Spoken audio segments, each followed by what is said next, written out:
Here at the Downstream conference with Jan Beange, Executive Officer of the Energy Trusts of New Zealand. You're currently touring around all your members, talking to people, seeing how they're finding things at the moment, the current environment. Obviously, the panel discussion today was on the issue of lines company consolidation, always a polarising topic for the sector.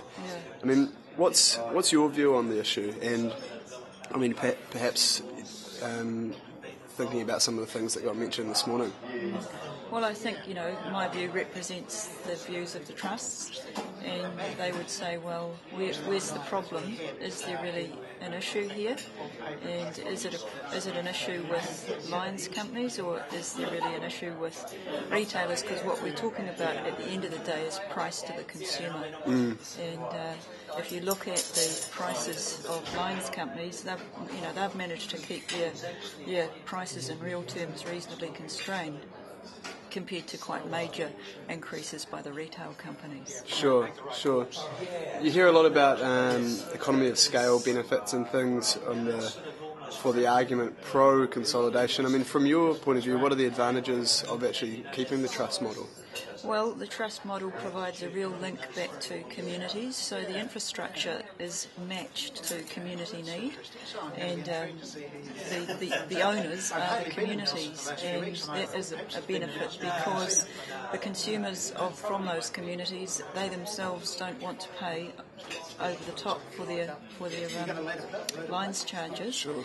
And as we saw this morning, it is the consumer community-owned lines companies who are in fact, showing real conservatism in their pricing, really taking care of the consumer. Yes. Now we heard also, I guess, this morning that people are keen to see some change. There was some sort of... retailers are keen to see some change. Yes.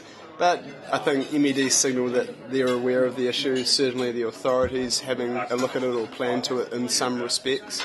How do you see this progressing, this sort of issue of ownership and for your members particularly? Well, for the members particularly, it's really an ownership issue where they need to have a good analysis of their own company's performance, and they do that on a regular basis. They do in fact have to review their ongoing ownership, usually on about a 5-year rotation, and so where that analysis shows that in fact that the ownership model is not working, then of course they would look for other opportunities. And some of them, to be fair, have said, look, let's look for ways that we can perhaps get some economy benefits for our consumers. Let's enter into management service arrangements and that type of thing. So that may well be the way forward, if in fact it makes good sense. Sure, so it may not be an ownership change as such, but rather some management changes, some delivery changes.